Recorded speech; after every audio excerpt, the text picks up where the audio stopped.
All right, what's going on, everybody? Welcome into another video slash podcast of Dynasty Dweebs. Today we're joined by Ty Moss at Ty Moss NFL on Twitter. Say what's up, Ty. Yeah, Tyler Moss NFL on Twitter. I'm on a bunch of different platforms as well.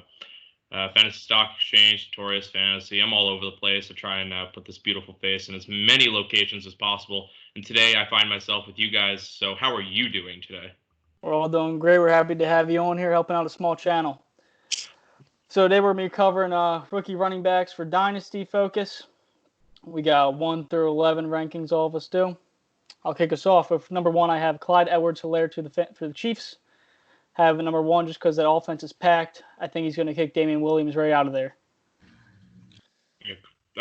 So this is my one biggest take of the season, and I'm gonna live and die by it because I was living with it before season started. So I'm really not a big fan of Clyde Edwards-Helaire. I'm a huge film guy.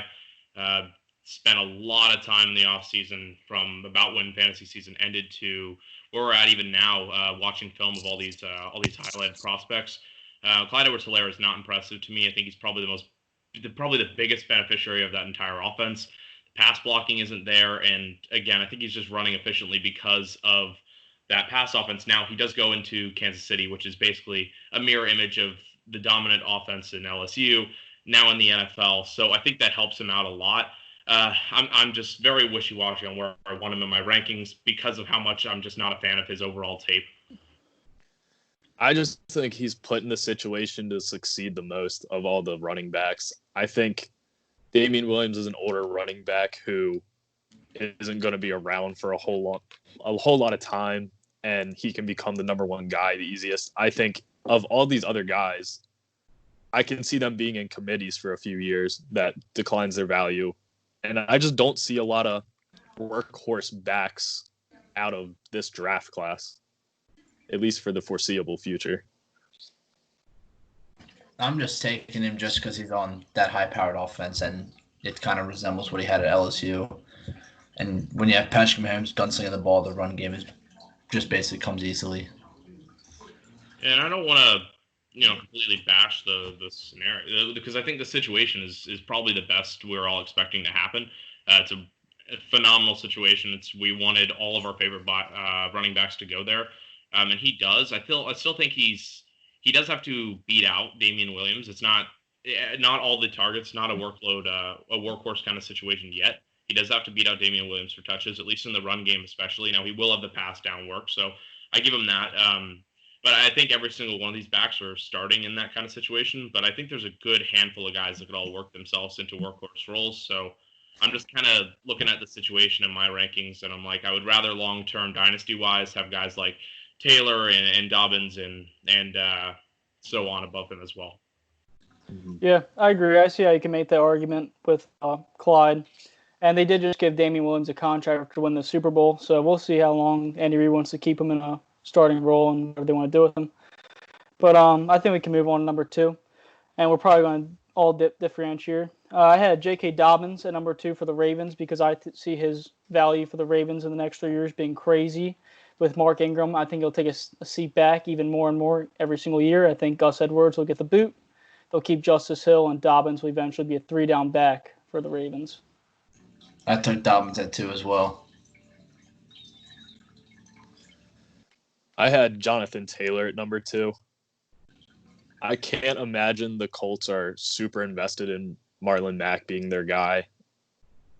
And Jonathan Taylor has came in. You know what? We're going to do it. I'm going to put this thing on. Slap it on. Your boy. I'm full sanity. Give me a championship. I'm a big Marlon Mack guy. Huge Marlon Mack guy. Look at that. It's got the NFL 100 on it, too. I'm Team Marlon Mack and Team Aaron Jones. And I'll live and die. Fuck Keenan Allen. Oh, my God. Stop. So here's the thing, right? So I got a Marlon Mack jersey for no reason, right? But also I have Jonathan Taylor as my running back 1. So I've already accepted in my mind that it's never going to happen again. And I've lived through the dream, and the dream's over, and now it's time to pack your bags and move on. But he is number 1 in my mind, 2,000-yard rusher in college. I mean, I don't even think I need to run through the college or the combine stats at all because we all know it's phenomenal. He goes to the Colts. in my personal opinion, I'm doing an article right now that I'm building up. All the lines ranked. The Colts are ranked number 1 in my mind. They've had about 3 years of merging together between Quinn Nelson and others on that line. The line's fantastic. Phillip Rivers, I think the Colts know they aren't going to put too many opportunities into his hands. They're going to lean on the run game, and I'm very excited for Jonathan Taylor this year. I think he'll have the full backfield 3-down work probably halfway through the season. So who is your number 2 after Taylor? So my number 2 goes Cam Akers right after. Okay. More or less just I love the situation, which is weird because the team's line is not good. But the situation is you're going from Florida State, who was 119th or 125th, somewhere around there, in the NCAA for offensive line and offensive line efficiencies, and now you're going to a backfield where, okay, now you're going to basically the same offensive line just at the NFL level. Your running style isn't really going to have to adjust too much. You're still running scared. You're still running for any opportunity you get. That was kind of the concern from a lot of people, was that he was going to have to take away that fear running going into the NFL, but he just went to a system with a terrible offensive line. So I back it. I think he's going to run the same. He can do the receiving work. Gurley's gone. Darrell Henderson, no thank you. I'm good. Malcolm Brown, pass. I mean, these guys people actually want on their team. I mean, I don't get it. The appeal's not there, and Akers has second-round value. Give him to me all day. Yeah, that's the only thing I was going to ask, and you covered it. I was going to ask if you had any threats with Darrell Henderson being in there, because it is only going to be a second year. And, I mean, who knows what it could look like if they actually gave him a workload, could get it going. But I think Akers will end up being the guy. It's just hopefully the offense can get it going again. I know they do not have Brandon Cooks anymore, but hopefully Robert Woods can finally step up, because he played terribly last year. I mean, at least fantasy-wise, he was not relevant at all. And Cooper Kupp stay healthy, then be good offense again. Yeah, and they're looking to move off the Cup too. I mean, they brought in Van Jefferson. Mm-hmm. Jefferson has second round value as well. So he's a guy. So I'm a Gator fan. I live down here in the scary state of Florida. You hear about it in the news. We do exist. It is a real place. So Van Jefferson is a guy who goes to the University of Florida. Very shockingly, he went that early. The Rams clearly believe in the talent. He's basically Cooper Kupp, so that's kind of the role he's going to play. So I don't think Kupp's going to be there long, which just means the receiving core is going to be downgraded even harder, which means more on Cam Akers. And it's going to hurt him long term, maybe. They'll probably ruin him like early, but for the overall value for 3-4 years is going to be fantastic. I mean, you'd hope that the Rams would kind of learn from their mistakes with giving Gurley such a no. Right. No. That is questionable also. You'd hope. What is learning? We do wonder if they just throw him in there and beat him up, or they're gonna keep. I don't know. Maybe Malcolm Brown will vulture some goal line touches here or there, but I think Akers has a good shot of being a big rookie this year. Yeah. So let's move on to. So that was your number 3, correct? That was Akers is my number 2. So Clyde Edwards-Helaire is number. I want to get the exact number. 5 right now. Okay. Which is so for my 3, I had Keyshawn Vaughn, and he moved up on mine today because of the GM post. And I know Ronald Jones has only had 2 years, and Jim was saying earlier that Keyshawn Vaughn is older than Ronald Jones also. And I don't know, but I just love that offensive play action is gonna be crazy. This guy is gonna have plenty of opportunities, hopefully, and it's gonna be wide open lanes because of Godwin and Evans just going at it. So. But I wouldn't downgrade Ronald Jones too hard. I think they have an equal chance of winning this backfield pretty much. Yeah, awesome. I love that take. He is my number 3 right now, too. Keyshawn Vaughn. The tape is just, people are going to say he's good everywhere. Well, that's good. That's not bad. Like, people are busting on him for just being good. And I'm like, well, he gets the job done. Bruce Arians all last year was having issues with even wanting to play Ronald Jones. Because of the pass blocking issues, you're getting the best pass blocker in the class, and he could still do damage not only in the run game, but in the receiving game as well. I'm very pro Keyshawn Vaughn. The opportunity will be there because he's able to pass block. Bruce Arians is going to give it to him. He's my 3 as well. They definitely picked up another pretty good pass blocker in that Rob Gronkowski guy. I've never heard of him. I know, who's he? Yeah, and hopefully O.J. Howard can catch some balls this year to help his fundraiser donations, huh? think he'll be I shipped mean, out shit, that more guy than last likely. year, he said, I'm doing a fundraiser every ball I catch. I'm donating like $1,000. He caught like 3 balls. He fumbled almost more than he caught. Those cancel out. Yeah, Zach, we covered Keyshawn Vaughn. I don't know if you want to add anything to that Buccaneers offense at all with Keyshawn being there. Well, I just saw that there's a chance that he could possibly be a 3-down back pretty early in his career. It's for sure a possibility. So I had him at 3 as well. I had put DeAndre Swift at 3. I can see him just with what Carry-On's had to deal with in 2 years, having 2 MCL injuries back to back. It's looking pretty scary for his future, just being a dominant workhorse back. And Ty Johnson and Bo Scarborough didn't exactly impress anyone when he was out. So I'm sure Hell no. DeAndre Swift is going to become that new number 1 guy if Carry-On kind of can't get it going or picks up another injury. And I really like Carry-On as a rookie. He was, I believe, upwards close to RB1 during the majority of the year before he got hurt. Yeah. I mean, I remember last year I did some little research on Carry-On, like his injuries throughout college and high school, and he's always had injuries. And they're obviously drafting this guy because of the injuries. They wanted to Carry-On to be that guy, I'm sure, until all these injuries. I mean, if you can't have a run game, you're not going to have a football team. No. So. Well, I He's mean, a potato chip. I mean, just screaming at it. He missed the. I remember back in college, he missed the SEC championship game, missed the bowl game. I mean, so the game against Georgia, I specifically remember. I mean, he was neutralized. Like the whole offense was just falling apart because they didn't have Carry-On leading it. The same happened to Detroit. Now there was some of that was Stafford being gone, which is reasonable. But I think you add Swift in there, it's just going to make it more crowded, at least initially. And I think you're kind of counting on Carry-On being hurt, but you're also taking away that workload from Carry-On. So will he get hurt as bad as I don't know. I mean, he is brittle bones, so it's a situation where if you do pick up Swift and he does get hurt, you're going to be capitalizing off of it. But you're hoping now with the workload being minimized for him that hopefully he's not being hurt as often, and it kind of just tanks both their values, at least to the point where I have Swift as my 6. I'm getting around Clyde Edwards-Helaire. I had him as my 6. I switched both of them. So just a quick question for you. So you're pretty high on Marlon Mack initially before this anyway. So if you were a Marlon Mack owner in Dynasty, how high would you be going to grab Taylor in the draft?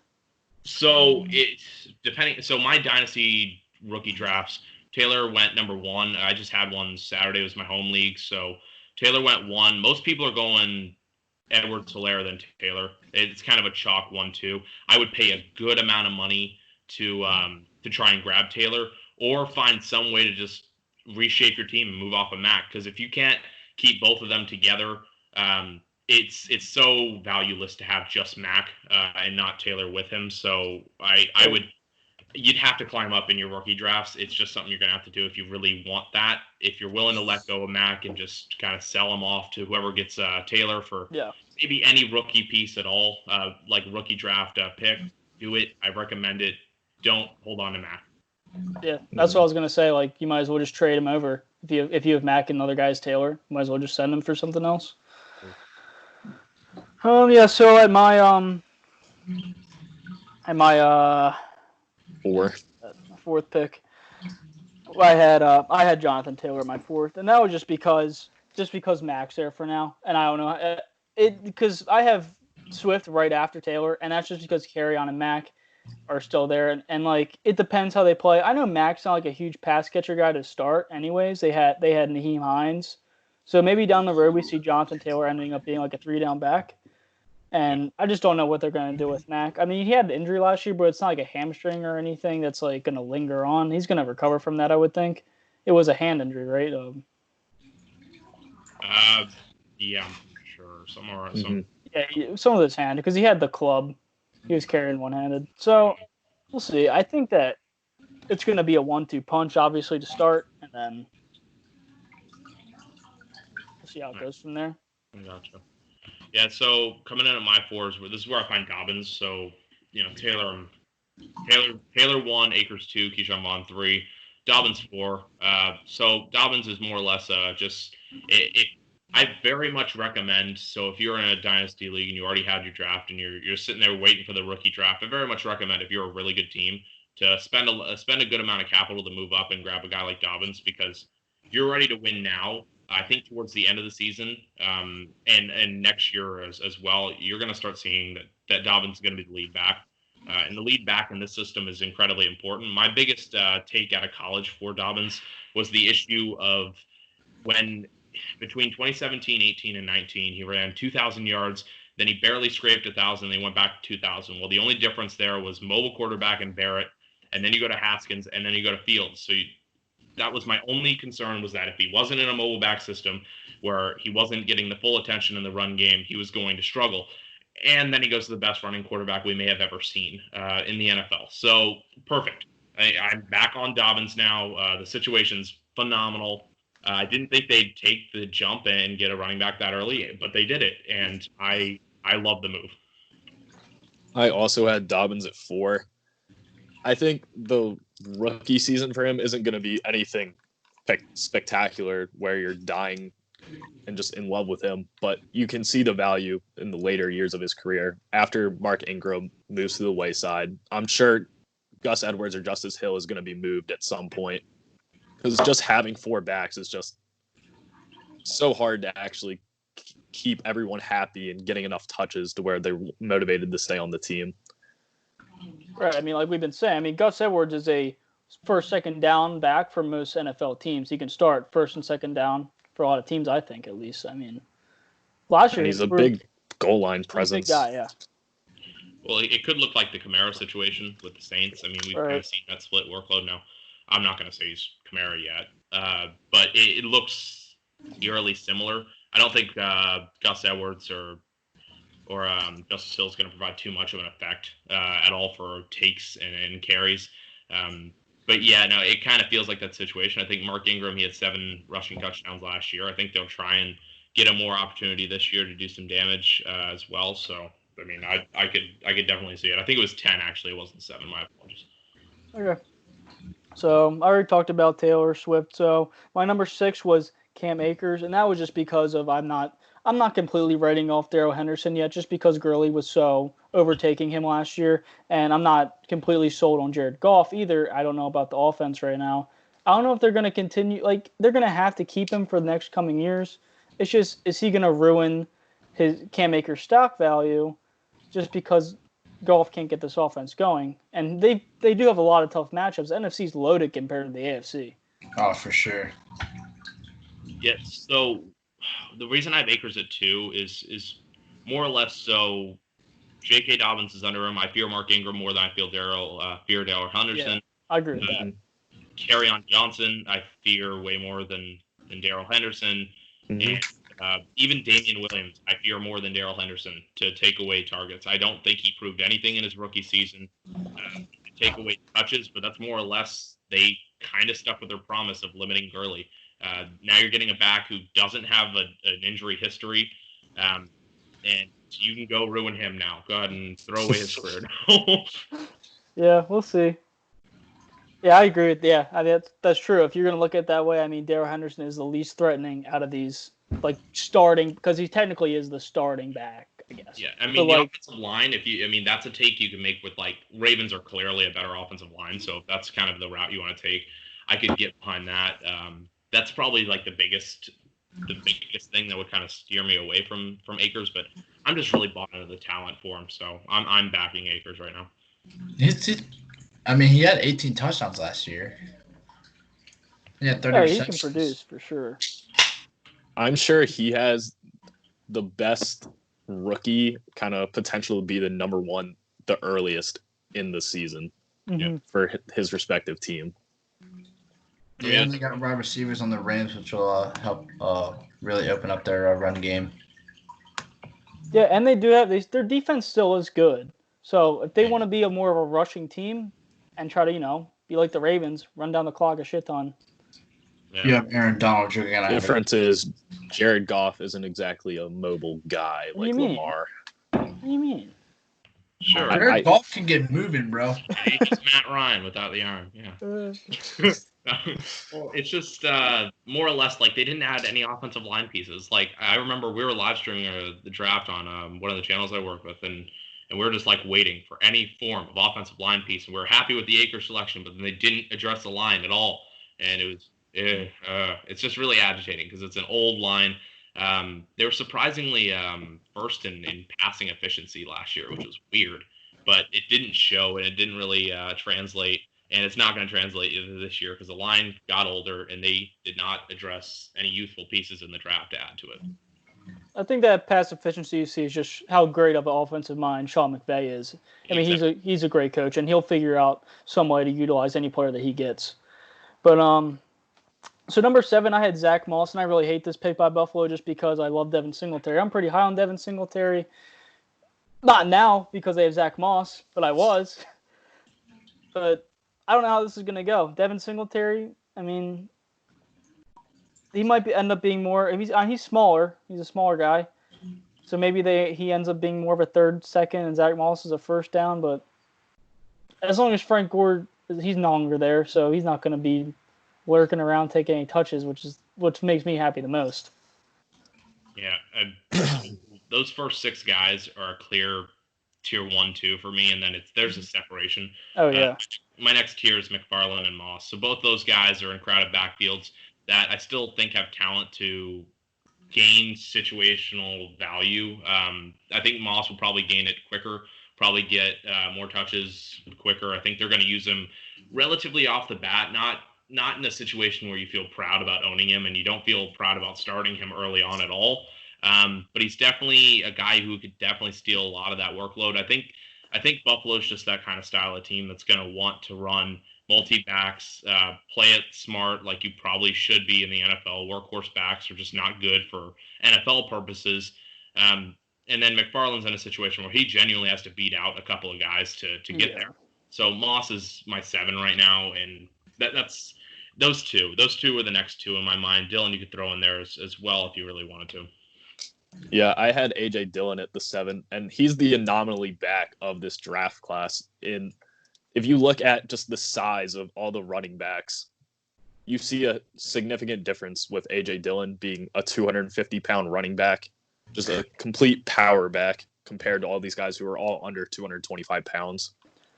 And not that I see him endangering Aaron Jones's running totals, and I can just see A.J. Dillon stealing a bunch of touchdowns from Aaron Jones on the goal line, getting into those 1 yard, just let him power through the middle. For sure. I mean, he's my 9.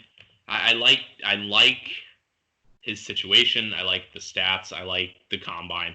The tape is just brutal to watch. And for someone that kind of lives and dies by film, it kind of shows in my rankings how I kind of form them. Dylan's just a guy who on tape is just, it's like watching paint in the grass dry. It's just like, what am I watching? This is terrible.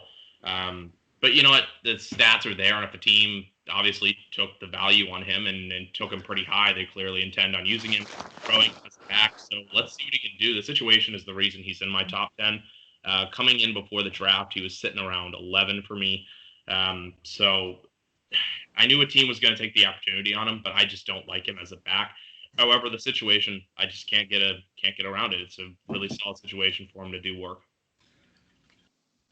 Yeah, at my 8. So yeah, so Zach Moss at 7, and then 8, I went with Antonio Gibson for the Redskins, and I know that we're not sure exactly if he's going to be a running back or a receiver for sure. I know they drafted him as a running back, and we're not sure how ESPN fantasy leagues and Sleeper and all them are going to treat this guy. Like maybe if he ends up being a flex. I mean, that's going to up – if you can play him at running back or receiver, he'd be an elite Tavon Austin to me just because of what we've seen him do. I know he played some JUCO and, he hasn't had that much competition. But, I mean, his stats are pretty crazy for his yards per reception and yards per carry. And Geis is kind of like Carry-On. He doesn't stay healthy. I mean, a little worse than Carry-On regarding injuries. And then AP, he's just there. He's a good guy to have in the locker room. So I don't think this is guy going to be a workhorse, but maybe he can take Chris Thompson's job after they cut Chris Thompson. Maybe he can be the Chris Thompson of this team. Yeah, I mean, you want to mention injuries, go ahead and make sure you throw Chris Thompson in there too. My gosh, every year he's hurt. So yeah, you're going into a very, very crowded backfield, but one that will probably not be crowded about 4 weeks in, which is just the unfortunate situation in Washington. Now I had him slated as a wide receiver. He's my wide receiver 13. It's right after Mims, but before guys like Tyler Johnson, Bryan Edwards, Claypool. If I kind of slid him into my running back rankings, it would probably be right after Dillon at 10. Again, I love the versatility and talent. It feels like Tariq Cohen.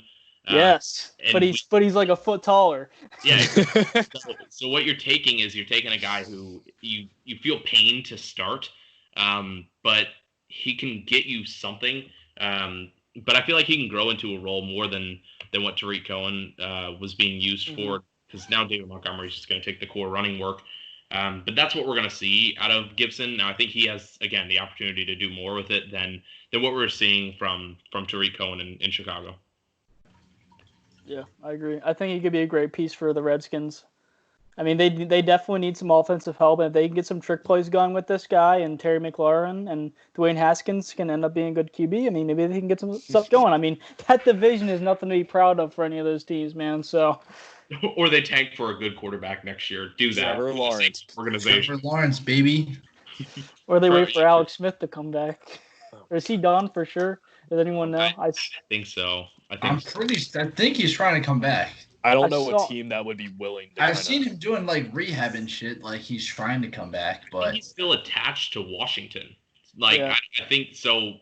I mean, geez, I think he could come back right now and probably be better than Dwayne Haskins. That's a roast. Get heated on. No, it's not even a contest at that point. I would take Alex Smith over Dwayne Haskins. Yeah. I'm also not going to put it past Ron Rivera getting Cam Newton in there still also, because I just think Cam Newton's going to end. Like, I'm not going to get off topic with the running backs. So we could go and talk about Cam Newton for solid 10 minutes on what team he should be on or not be on a team at all. So, but fuck Cam Newton. CFL, baby, Canadian football. They got to revive the XFL for him. It Well, really hurt me when David Montgomery was mentioned after that rookie year too. Oh, I'm sure it did. Matt Nagy just did not give him the opportunity. Yeah, but Nick Foles won a Super Bowl with a loaded roster that anyone could have won it with. So let's go with Nick Foles and keep his contract. For sure. He's got a big dick though. Big dick. That's what they say. That's what they say. All right, I had Dillon at 9, and that was just because, like, maybe Dillon. I mean, so as you said, we're seeing a lot of teams work away from the workhorse. They probably will not end up paying Aaron Jones, and they'll end up going with this guy if they see what they see, and they'll probably make him cut weight because of what they've seen with Eddie Lacy, because they don't want that shit happening again, being a fucking 300-pound running back. So AJ Dillon, I think he could end up being like a Garrett Blount for the Packers down the road. You know, just be that big guy, get a lot of touchdowns. And Jamal Williams will still be on the team, of course, for third down, because 250-pound running backs aren't getting receptions, I don't think, in the NFL. Yeah, I mean, I back Dillon. Again, I talked about it. Situation-wise is the only reason he's this high for me. He's at 9. So, I mean, I couldn't put guys who I know won't start for a long time, or at least are in backup situations, where Dillon has a chance to actually provide some value this year. You're going more long-term, though. If you're an Aaron Jones owner, I think you could sit around the second round and grab a guy like Dillon and just keep him with you. For when Jones moves on and goes to a different team, you have the Green Bay backfield still. So McFarland was sitting at my 9. Are we at 9 or are we at 10? I think I jumped it. I did Dillon at 9, then McFarland at 10. We're at, anyways, McFarland is so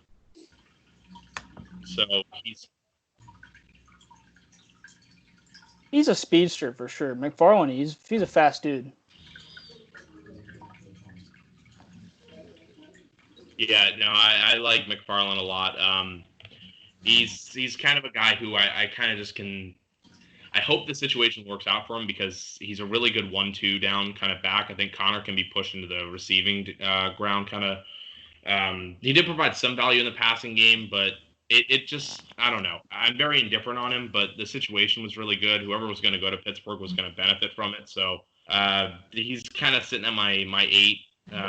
So from my top six, which is basically everyone's top six, goes Zach Moss, McFarland, and then A.J. Dillon. So, all these guys are guys whose situations could either get better, worse, or we just don't even know right now. So I'm just kind of playing with the situation that I think is the best. That's why I kind of have McFarland sitting above Dillon right now. Do you still like Benny Snell though? I mean, do you think Benny Snell's a wash or? I love Benny Snell out of college, but I just don't think they're gonna use him efficiently. I think they're gonna rely on Jalen Samuels for some weird reason still. Right. Oh, his tight end coach is now the tight end coach for Pittsburgh, so let's give him targets. Like, what is that? But Connor getting hurt it feels almost inevitable. So I think McFarland, when he gets the opportunity, is going to shine much brighter than anyone else in this backfield. But again, I feel like Pittsburgh kind of runs that offense where all the rookies earn their spots instead of let's just go with the better talent. I think that's just the old-fashioned way of Mike Tomlin. So, if he gets the opportunity, I think he'll shine with it. But I don't know if he'll get it now, later, or is he going to have to wait for a bunch of injuries to happen? Anything to add on McFarland, guys, or Dillon or anything? I just can't rank. You go ahead, Zach. Good. I just can't rank. It's so hard when you have guys and you are ranking them basing just like I did with Swift. I had him so much higher than McFarland, but you're preying on injuries essentially for getting these guys into their starting roles earlier in their careers, which is I'm not wishing for injury for any of these players. It is, but it's not like the Steelers are just going to kind of leave James Conner at the wayside unless something significant happens at this point. Well, Zach, you're a Steelers fan. What do you think about the backfield? I mean, I had McFarland at 11 because that's just like a crowded-ass fucking backfield. And yeah, but I mean, what do you think with Connor, Snell, and him? Because they already came out and said Connor's going to get. They said they're going to cut Connor's touches. Yeah. As they should. I have no idea what the hell they're doing, bro. They've got like 4 running backs back there, and I feel they're just going to just like flip a coin at a fucking game and just throw them the fuck in there. Yeah, I think it's so similar to the 49ers with what they did last year. Yeah. I mean, they effectively used the 3 running backs really well. And it's just kind of whoever gets the hot hands for each game. Start. Well, obviously. But I mean, they could use James Conner as the ball boy on the side, and that'll be all the touches he gets. He'll probably still find a way to get hurt. So I don't know. Good luck to. I mean, if you have Connor, I'm more worried. If you have Benny Snell, I feel more safe for you. I think he has some value still, but I think Connor, he's losing a lot of value because after this, I don't know if they're going to re-sign or anything. If they do, it's not going to be a good deal for Connor. They've been using Jalen Samuels more than they have Benny Snell. And there was a lot of Jalen Samuels hype once Connor got hurt, and he did not live up to it at all. It was trash. Not produced. I mean, granted that the quarterback change and stuff with Roethlisberger out, we really don't know how this team's going to pan out with Roethlisberger in. Connor could be way better, and they might take that whole thing back because the Steelers have always been a team to use a workhorse. So maybe they take that back, and Connor still stays the guy. Yeah, they got Ben coming in this year, and they got that big-ass motherfucker they just drafted. Oh, yeah, they drafted a tight end, and they're going to see if he can play wide receiver, which is just so dumb. What are they doing? Hey, Eric Ebron. Oh, yeah, Ebron, too. Yeah, I guess. Hey, don't sleep on Ebron. You had a good year 2 years ago where you got a lot of touchdowns. Yeah, with Andrew Luck. Well, that's going to never happen again. All right, the last guy that we're going to talk about before this is over is I had Darrington Evans at 11. He's just – if you have Derrick Henry, you got to get this guy.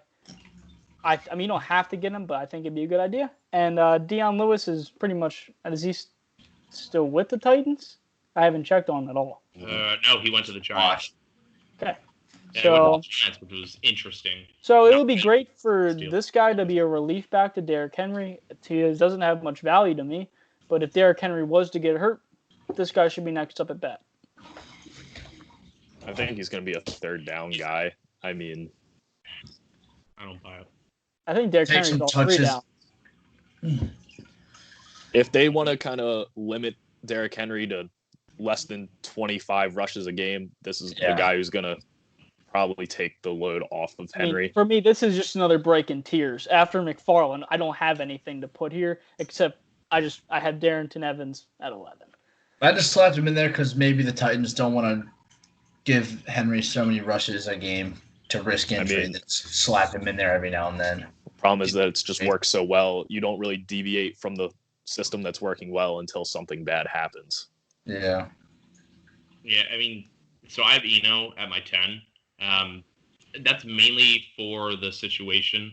He went to the perfect place. Now, he didn't get the draft stock at all. I mean, 7th round, I'm not going to scream that. But he went to Arizona from Arizona State. He went to a situation where clearly they're in each other's backyards. They know what they're getting out of that talent.